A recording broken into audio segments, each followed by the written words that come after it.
High-stakes meetings wrapping up at the White House on the Russia-Ukraine war.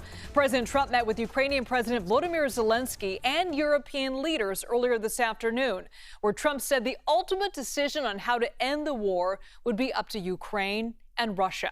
There has been talk about potential land deals. Let's take a look at this map. Here is Ukraine off to my right here, and then here's Russia. And the yellow area shows parts of Ukraine occupied by Russian troops. Now, there are reports that Putin demanded that Ukrainian forces withdraw from these two regions that occupy the Donbas, make up the Donbas region. Now, after the meeting today, Trump posted on social media, writing in part, quote, "During the meeting, we discussed security guarantees for Ukraine, which guarantees would be provided by the various European countries with a coordination with the United States of America. Everyone is very happy about the possibility of peace for Russia-Ukraine. At the conclusion of these meetings, I called President Putin and began the arrangements for a meeting at a location to be determined between President Putin and President Zelenskyy.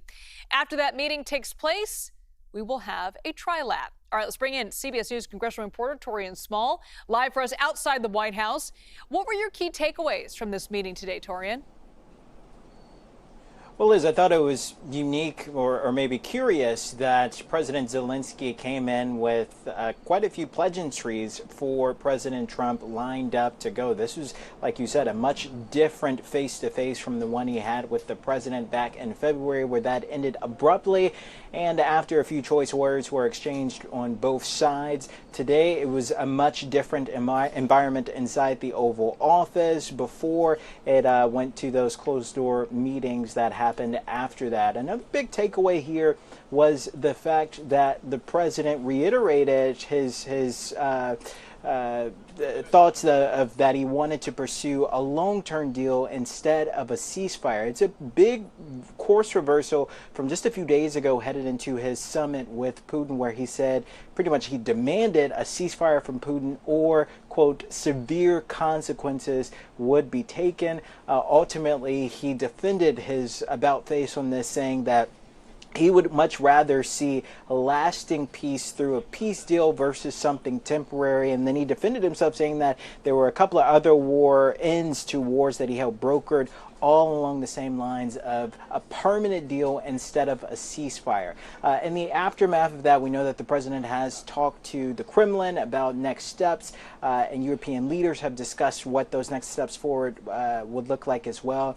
NATO's Secretary General Mark Rutte was just out here. He had a hit for another network, and then he just gaggled with the press. He said that he believes this is an important first step. He also laid out the fact that there were 30 countries involved in this security guarantee that they discussed today. They did not discuss territory at all, which was also curious because that was a big thing, a big demand from Russian President Putin. But he said that the goal is to sit President Putin down with President Zelenskyy for them to hash out what a land swap would look like. One other thing he said on the terms of NATO membership, he said this during his hit with Fox News, he said that the U.S. was against this, even though there were other European countries that were for this.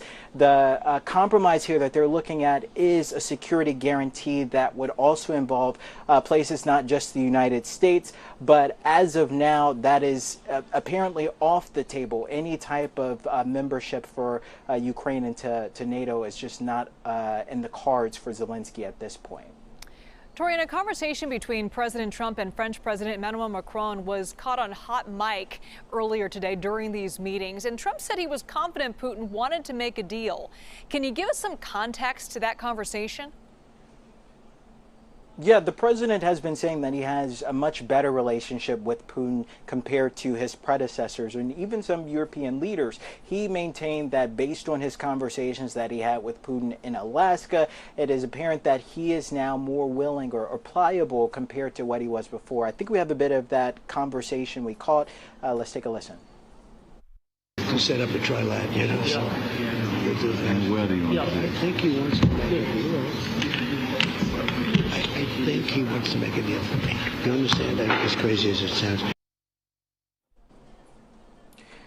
Now, Liz, leading up to this, it was Putin who was resistant to a trilateral meeting of sorts. It appears that we could be on track to that actually happening. Zelenskyy actually, during the multilateral photo op with all the European leaders, said that he insisted on Trump being a part of this conversation because he came in quite a bit skeptical himself. He said that as these conversations are happening, Russia is continuing to bomb Ukraine. So he was like, in his mind, the best way forward would be to have Trump serve as a mediator to any conversation that happens between Putin and Zelenskyy.